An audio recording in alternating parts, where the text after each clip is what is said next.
ವಿಶೇಷವಾದಂತಹ ಉತ್ಸುಕತೆಯಲ್ಲಿ ಎದೆ ಒಪ್ಪಿಸಿ ನಿಂತಿದ್ದಾರೆ.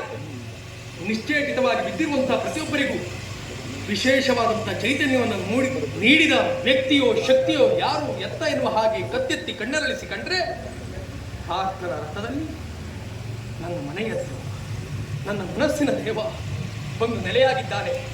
ಚಮ್ಮಟಿಗೆಯನ್ನ ಹಿಡಿದು ರಥಿಕನಾಗಿಸಿಕೊಂಡು ಹೋರಾಟ ಕಣಕ್ಕೆ ಮುನ್ನುಗ್ಗುವಲ್ಲಿ ಮನ ಮಾಡಿದ್ದಾರೆ. ಹಾಗಿದ್ರೆ ಈ ಸುಧನ್ವನ ಜೀವನ ಆಯಿತು.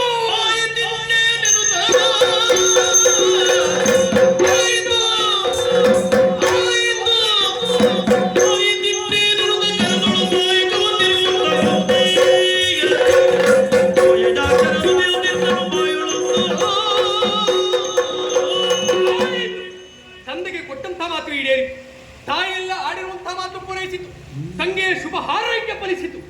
ಯುವರಾಜನಾಗಿ ಚಂಪಕನಾಡಿದ ಸರ್ವ ಸಮಷ್ಟಿಗೂ ಆಡಿರುವಂತ ಮಾತು ಈಡೇರಿತು. ಶ್ರೀಹರಿಯನ್ನು ಚಂಪಕನಾಡಿದವರೆಗಾಗಿ ಬರಿಸ್ತೇನೆ ಅನ್ನುವಂತ ನನ್ನ ಭರವಸೆ ಮಾತು ಉಳಿಯಿತು. ಹಾಗಿದ್ರೆ ಸುಧನ್ವನ ಜೀವನ ಪಾವನವಾಯಿತ. ಬಂದಿರುವಂತ ಹರಿಯನ್ನ ಕಾಣ, ಅವನಲ್ಲಿ ಮಾತಾಡಬೇಕೆನ್ನುವಂತಹ ಹಂಬಲ. ಹಾಗಿದ್ರೆ ಅವನಲ್ಲಿ ಮಾತಾಡದೇ ಇದ್ರೆ ನನ್ನ ಜೀವನ ಪಾವನವಾಗಲಿಕ್ಕೆ ಸಾಧ್ಯವ. ಅವನನ್ನೇ ಮಾತಾಡಿಸ್ತೇನೆ. ದೇವಾ ದೇವಾ.